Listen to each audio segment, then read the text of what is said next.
When I went to the School of Architecture in the middle of the 90s, there were no talk of sustainability at all. It wasn't even a word.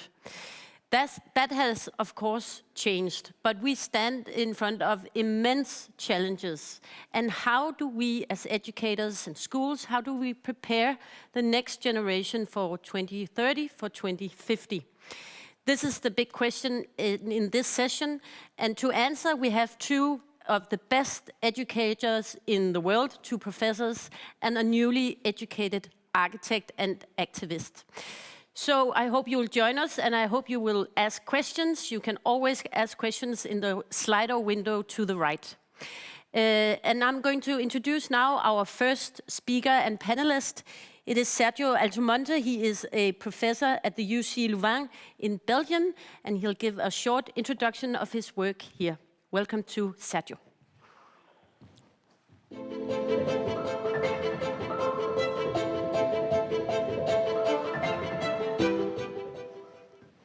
Thank you very much for the introduction. Thank you for the invitation.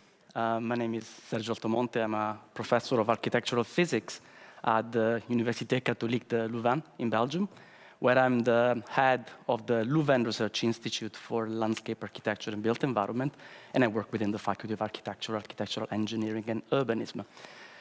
Quite a challenge you gave us today, how to prepare the next generation for 2030, for 2050. I've wanted to give to my talk a subtitle, which is the value of variance. We've been talking over the last 2 days a lot of research, and how research is translated into practice. And there is a tendency for all of the research to be translated into the search for a mean which is an average that actually we should regulate a building for in order to respond to the needs of the user. What I'm provocatively saying today is that maybe, rather than looking at central tendencies and means, we should value the variance of our buildings, of our occupants. I was quite lucky for many different reasons, and one of those is that about 10 years ago, I was the principal investigator and coordinator of a large research project that was funded by the European Union. The project was called EDUCATE. The acronym already tells what it was about. It was about education. And the acronym was Environmental Design in University Curricula and Architectural Training in Europe. We had the chance of putting together 7 universities across Europe on a north, south, east, west axis, working together chambers of architects and building professionals and associations of educators. A challenge in itself, putting together people that often speak very different language. The project had a number of outcomes, and I don't have the time today to talk about all of those. But I want to show you a bit what is the main lessons that we learn in terms of what are the priorities, what should we put into our programs of architecture, architectural engineering, all of the disciplines of the built environment. First of all, what is important is that students are transferred that commitment to rigorously and creatively address contemporary challenges. And we know the challenges are actually quite many. On the other hand, we have to promote multi-inter-transdisciplinary attitude, approaches that actually prepare students for the work life, to work with other people in teams. Obviously, they need method and tools to foster critical reflection. Very often, we pack our programs with a number of contents, module after module, and we don't leave time for students to think and reflect critically at their learning. We have obviously to make sure that they are ready to respond to regulations and standards, but doing so in a way of holistically structuring theoretical and empirical knowledge into a coherent design whole. That's the challenge. Architecture in the built environment is a mixture of theoretical knowledge, principles, but then application in design that has to be explored creatively. So obviously, it's a great complexity, but what are the priorities? What students should actually tackle in their professional life? We know that the energy-human nexus is now becoming quite an imperative to solve. On the one hand, the performance of building, the energy efficiency, the curbing of emissions, but on the other hand, providing comfort and well-being for people. And sometimes those two things diverge. Actually, what the research is telling us is that there can be some very large discrepancies between the requirements for building energy efficiency, the transient conditions that people demand for their comfort, what drives people's desire and expectations, and what people need to feel well and healthy over time. Why? Let's think about it. Very often, we measure energy efficiency on static time frame. So, for example, kilowatt hour per year. On the other end, comfort is measured instantly. Right here, right now, I'm doing this, I need these conditions. Desire and expectations are about anticipations of future events, while the health and well-being is an integration of states over time. So all of those principles actually respond to different temporal requirements. And on the other end, if we look at what standards invite us to do, is to provide neutral response for the standard average user, to make sure that responding to the mean of requirements, we can match the majority of people. But is there anything static about people? I mean, we're seeing those graphs throughout those 2 days, the levels of cortisol, melatonin, alertness, and body temperature that actually fluctuate throughout the day. We are different, me from you. I'm different from myself now to tonight. So the conditions at which I need to be exposed need to differ. And the session before already mentioned the need for variability into our buildings. So let's go back to the initial questions. What are the priorities? Maybe in our programs of education, we have to learn how to ask new questions. There's nothing comfortable and healthy about efficient environmental boredom. Over the last 2 years of pandemic, very often we've been living in very static conditions throughout the day, thermally and lighting, from a thermal and lighting perspective. My tackle has this response. That's actually how she behaved for most of the days, environmental boredom. So maybe we have to promote a paradigm shift that values the variance of the environment that we live in, the variance of the stimuli that actually characterize our buildings, but actually also characterize our occupancy. And maybe we need new metrics. Very often, we tend to measure the quality of buildings from a rather passive perspective, so go into buildings and measure temperature, lighting, acoustics. But actually, we don't focus much on what is perceived by people. So a shift from the traditional indoor environmental qualities to what is actually the indoor dynamic exposures that occupants are effectively perceiving into buildings. But also challenging things, and students of architecture and disciplines of the built environment need that. They need to be enthused about exploring new things. And I'm using, again, my little tackle Frida for inviting people to capture opportunities by looking at things under new perspectives. Thank you very much for the opportunity. I close with a very famous sentence by Albert Einstein. I never teach my pupils. I only attempt to provide the conditions in which they can learn. Thank you very much. Thank you very much, Sergio. Please come and have a seat. Fantastic. Good use of your dog. Thank you very much. Should be proud. Yes, very cute dog. I'll introduce the next speaker, and then we'll have a discussion later regarding some of the points you have here, especially about variance. Okay. But the next speaker we know from a former session. She is, yesterday we had Lydia Morovska that I called the queen of fresh air. And I would say that Marilyn Anderson must be the queen of daylight. Please welcome, here she is.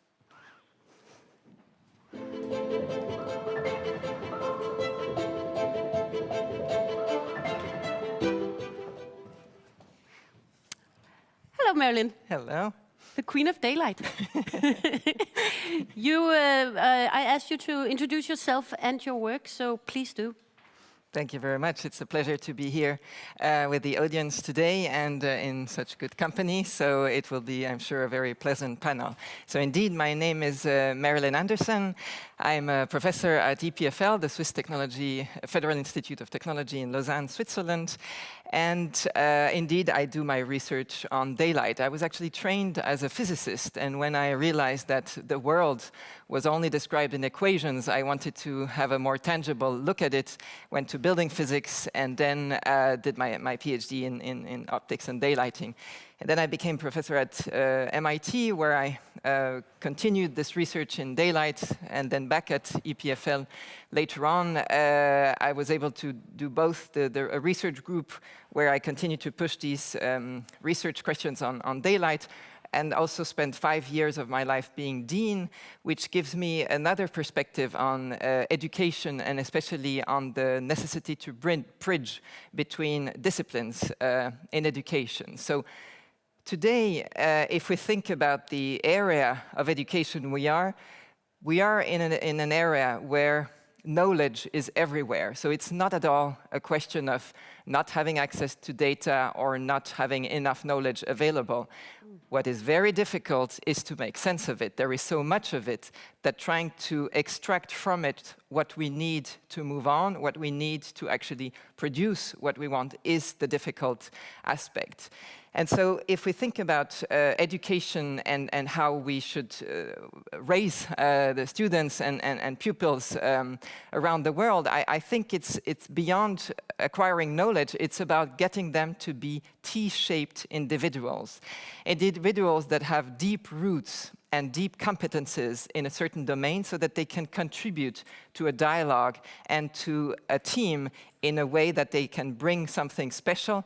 But the T also has a horizontal aspect, which is how to connect to others and how to be not really a generalist, but curious enough to know how to dialogue, how to speak, and how to listen, mostly, to what the others have to say when it comes to developing a project. Any project of a certain ambition today has to be interdisciplinary, or at least has to be a teamwork.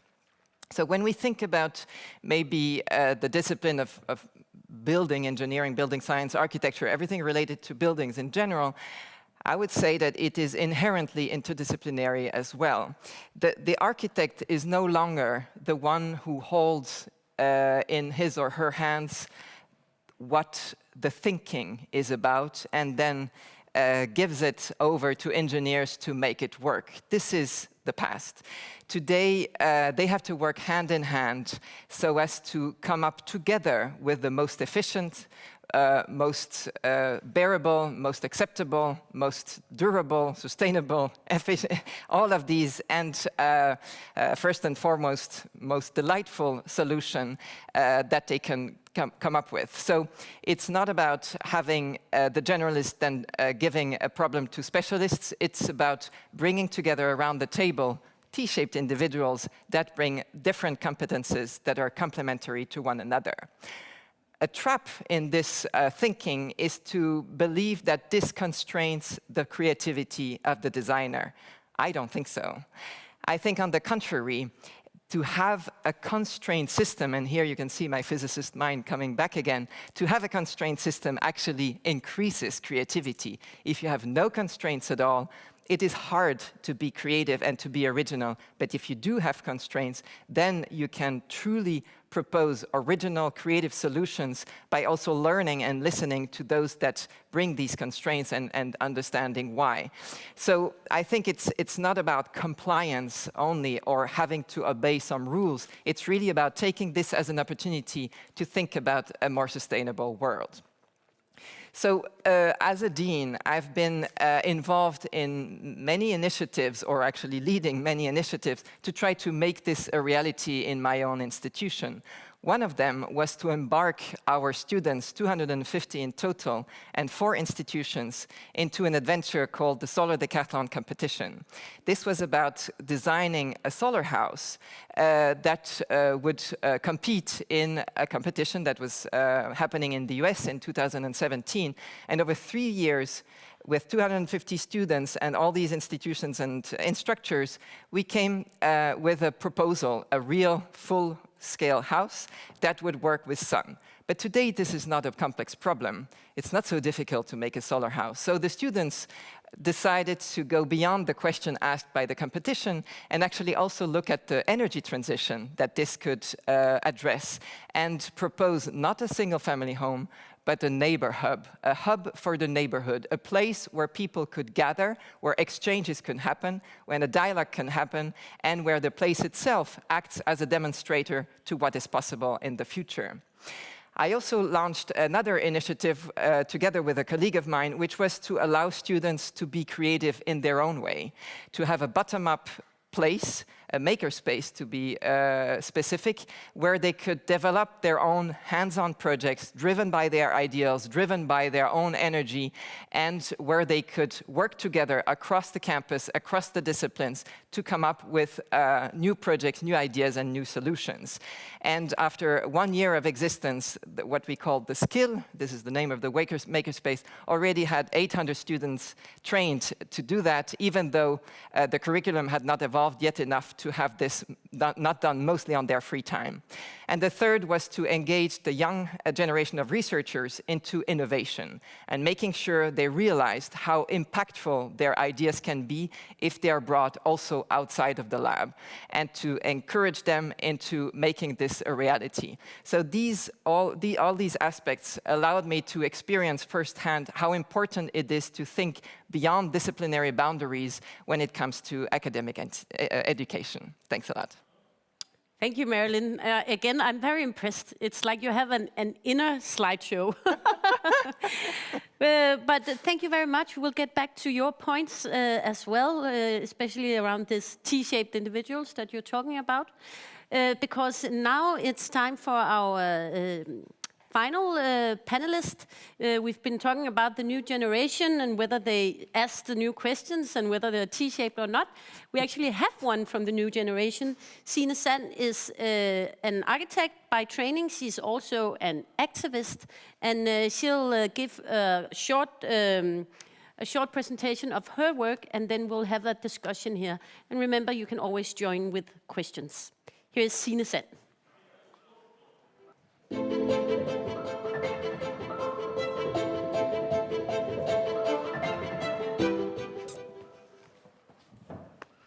Hello, Signe. Hello. Hello. You are welcome to do your short presentation, and then we'll have a discussion. Yes. I can start by telling that, yes, my name is Signe.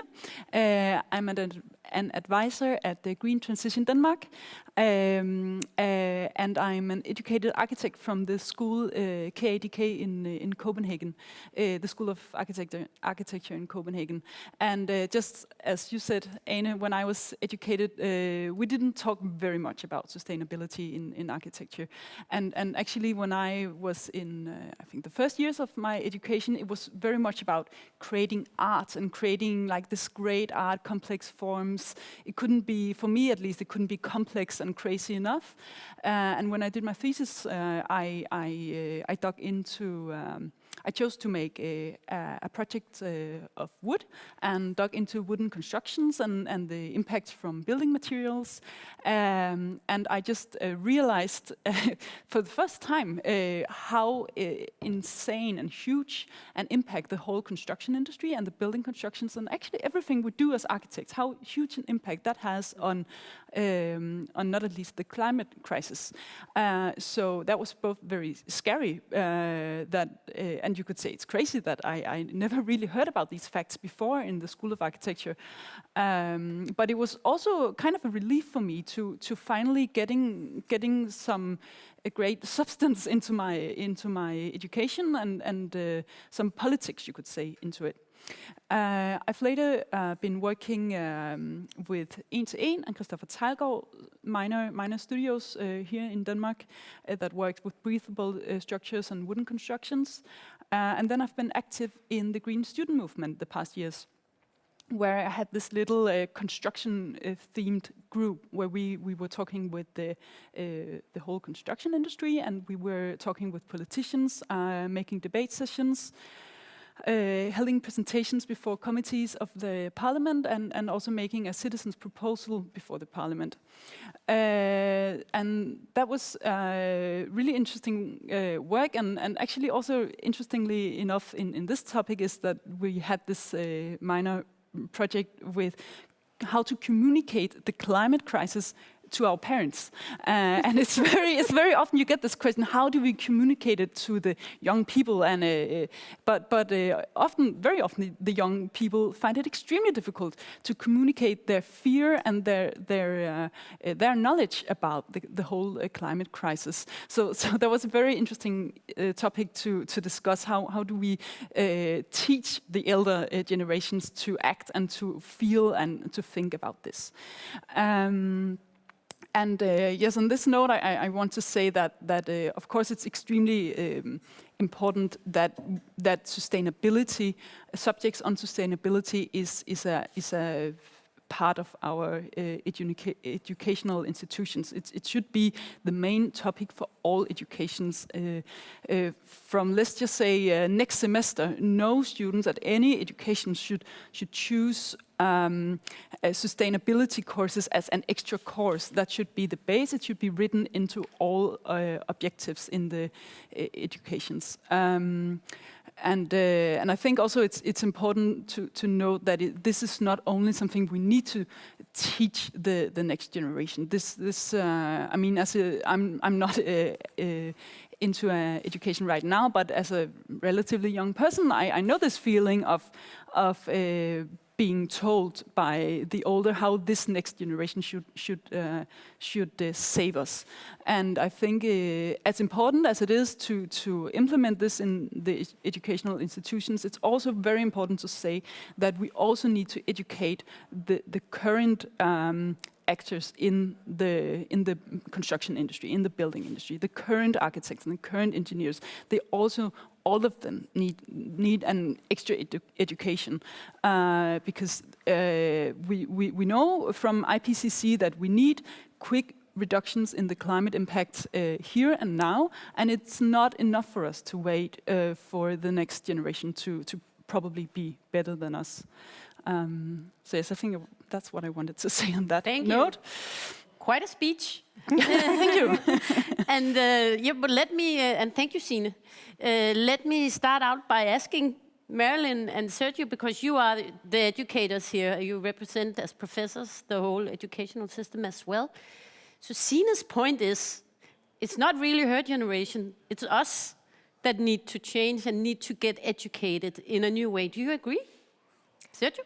Absolutely. Yes. I think that one of the main challenges that we have in our programs today is that our programs are taught by people, by professors that come from an educational system in which I always say that the educational system was structured in a way in which we traditionally designed the building. Somebody did the creative part, somebody did the systems, somebody did the calculation in terms of structure, somebody did the plans in terms of costing.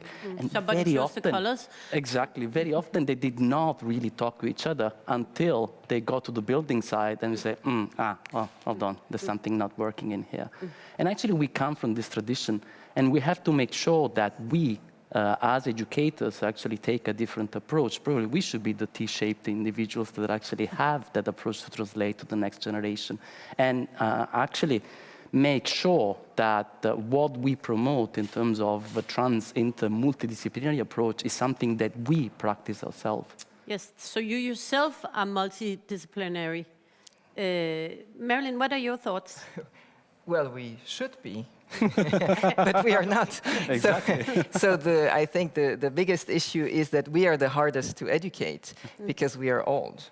And, and therefore, it's much harder to get professors established that have been doing their teaching for quite a while in a way that they are comfortable with in a different way. And I think this is much harder, actually, than to get the young generation to engage in a dialogue they already engage in. Maybe not everyone, but this is very, very present. I can see that with my daughters. This is it's a moment where the young generation takes this into their hands. The problem is there is, I think, a certain amount of resistance because we have to get out of our comfort zone.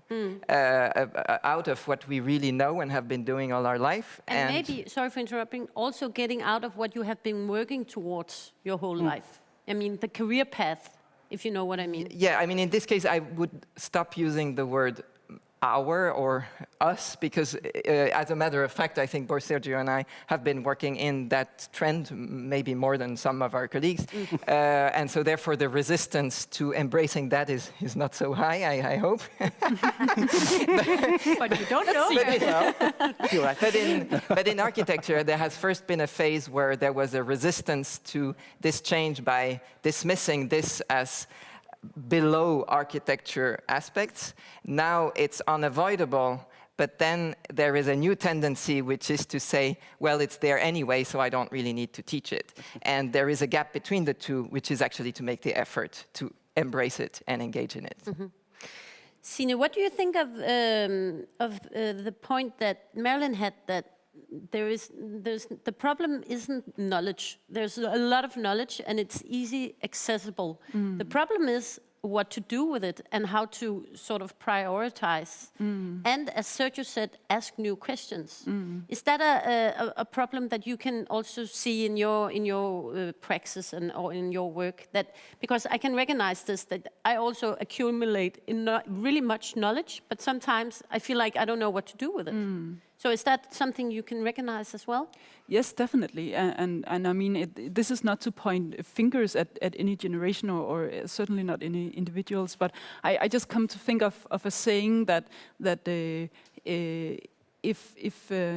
if there is a fire, it's not that you can see the smoke that makes you act. It's seeing other people carrying buckets of water, and I think it's very important in this. And this transition is extremely difficult, and it has to go extremely fast. So it's completely human to feel that either that it's impossible to do something yourself, or there's just some conflicts or dilemmas that are difficult, but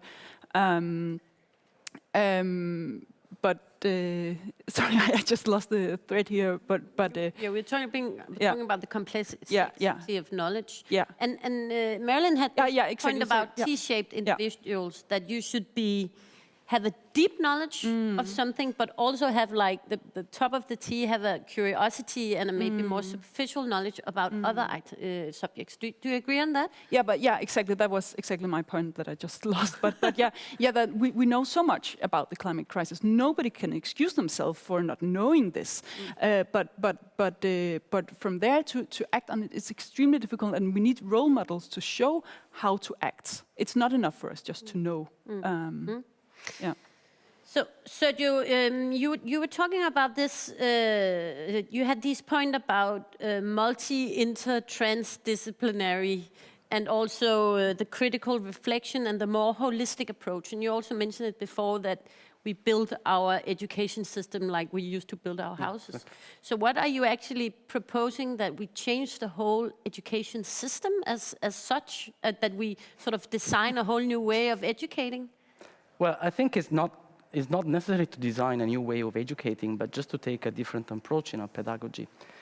One thing, the reason why I use multi-inter-trans is because these three terms are very often exchanged one for the other. They mean different things, and I use them all just to make sure that I don't sort of go out of what I really mean by that.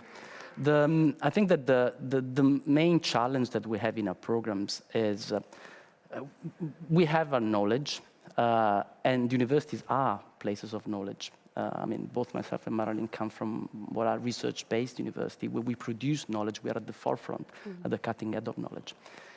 I would like to say university, there is a place of knowledge transfer. So how that knowledge is actually transferred to the students and actually embraced by the students.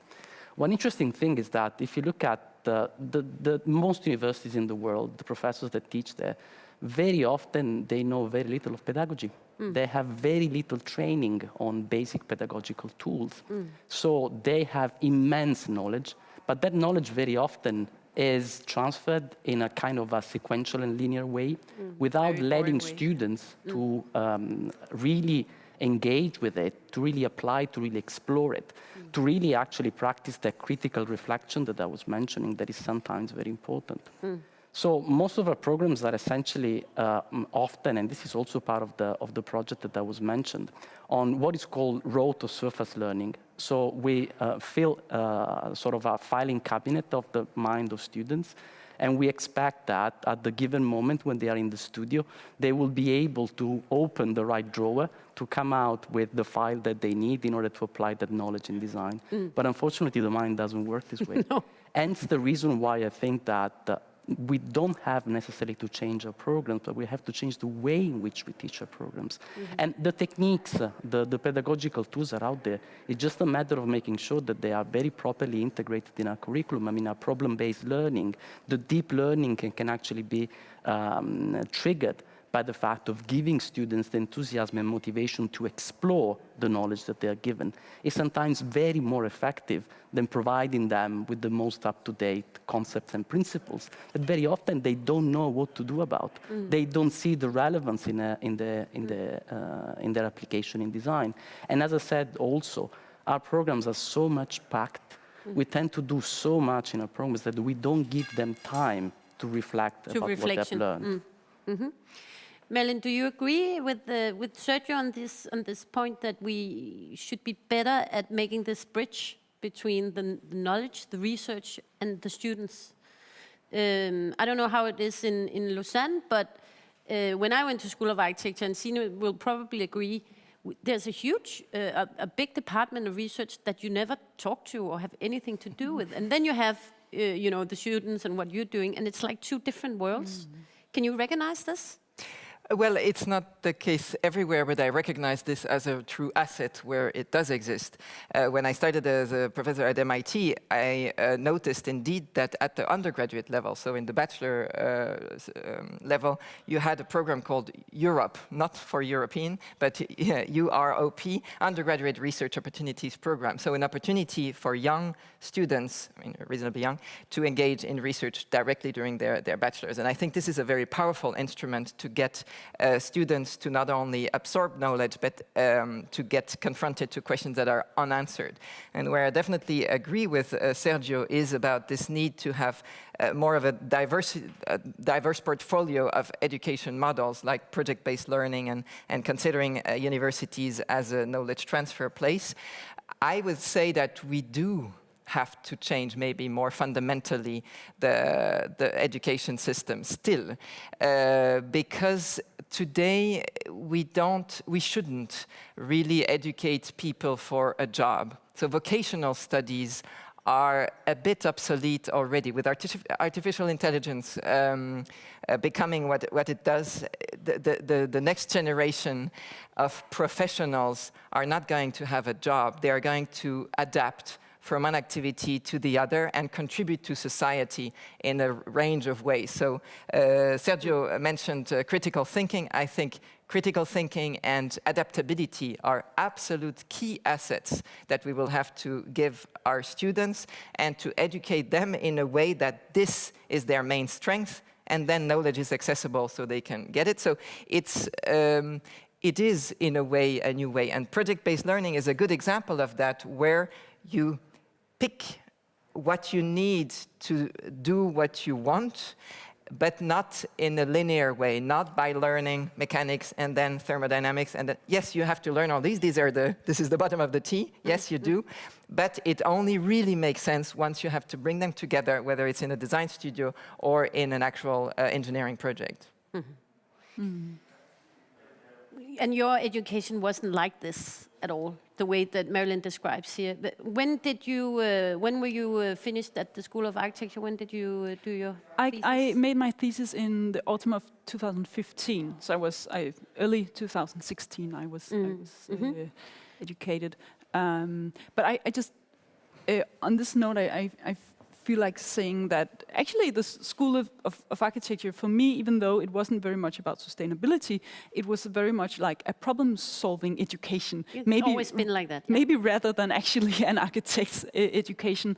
And I think the positive thing about that is, as you both say, you cannot just take the knowledge of today and present that for the next generation, because that knowledge is the knowledge of yesterday already. And the way, let's just say, new architects, new engineers have to construct buildings in actually, hopefully, just a few years is differently from how we do it today. And we can't even give the next generation the future scenario of climate today, because we don't know. This have to go incredibly fast, and the news from IPCC change all the time with this crisis. So it rather has to be like a problem solving based on the current or the developing knowledge within the sector. Yeah. You mentioned, Signe, that sustainability shouldn't be like a course you choose. It should be like at the fundamental part of everything. There's one from the audience who asks, at which age or class should we teach youth about this? What is your... I mean, I think kindergarten is a... I knew you would say that. Yeah, so there's... No, but I mean, jokes aside, I know that very small children are asking their parents about this, and I don't think, of course, you have to be gentle on small children, but there's no way of hiding this for the next generation, and of course, the complexity of the problems, and it grows with the age of the students. But I think that also for young children, I don't think they want to hear their parents tell them or their teachers to tell them, oh, but it's okay because we're taking care of this. So don't worry, just go to school and do your math homework or whatever. I think that many children understand that that's a lie. We don't have this under control. So that kind of truth has to be told as well. I don't know if that's exactly what you asked, but I think from a young age, from first day in school, this is an important topic, and it is already, whether we tell children or not. I have a question here for Sergio. It's from Elena. What is your approach to the public-private partnership, and how much the industry should be involved into the educational process? Okay. It's a little more about, as Marilyn said, this idea of we're educating for people to go into a job, which is not necessarily the case. What do you think about this? I think it's crucial. It's to me is a bit of a contradiction that teaching disciplines of the built environment is very remote from the profession, and we don't often get to have contact with them. I mean, more and more, for example, at my Faculty of Architecture, where I was before at Nottingham, we had this integration where most of our studio tutors were actually practicing architects, and also the practicing architects were giving to students opportunities for brief periods of work, or actually more extended periods of work, which is actually something that for me is important to be embedded as part of the curriculum. I mentioned again the project that we did in the European project that I coordinated. I think one of the key elements was to have the involvement of both academic institutions from the one side, but also the profession. And the profession that was represented on the one hand by the Chambers of Architects, because they are the regulatory body that actually dictates the conditions by which people then can access the profession. So the famous implementation of the European Architects Directive in the various member states. But then on the other end, it was important to see what actually the profession needs in terms of the competences that are expected of students, but also what the profession can bring in terms of the practice of design. Yes. Just one thing I want to say, that in an earlier session, Marilyn actually mentioned the fact that she's very been often, I know, Queen of Daylight, I'm just going to use it so much. We said that by definition, research has to be beyond practice. So research is by definition being at the cutting edge, being beyond the current knowledge. Yeah. So research is above and beyond practice, but very often actually education lags behind. So very often education has to catch up with the needs of practice. Practice has been somehow revolutionized over the last 10 years by this digital revolution, the building information modeling, the BIM, the putting together all of the various aspects within a single model. We're not talking about the advantages and actually the drawbacks of using BIM and integrated BIM in education. But I would like to see that approach into our programs. So a kind of PIM, pedagogy integrated model or something like that. I don't know if you can... a name for it already. Exactly, it just came up like this. I don't know, maybe you should check, because sometimes in some languages it may mean something different, but anyway, exactly. we'll check and we'll come back to you. But maybe I think this is what we need. We need to have a change of model in which really our pedagogy is much more integrated. In some schools it may be more than others, depending obviously on their ethos, depending on their tools, depending on what they want to stand for. But I think that this is an approach where we can move forward and make sure that we don't teach sustainability, but that sustainability is so much embedded into our programs that we don't have to say, this is about sustainability, this is about architecture, this is about buildings, and we have to do it for the wealth of our planet and for the wealth of ourselves and the future generation. Fantastic. So we have a whole new educational program called PIM. Exactly.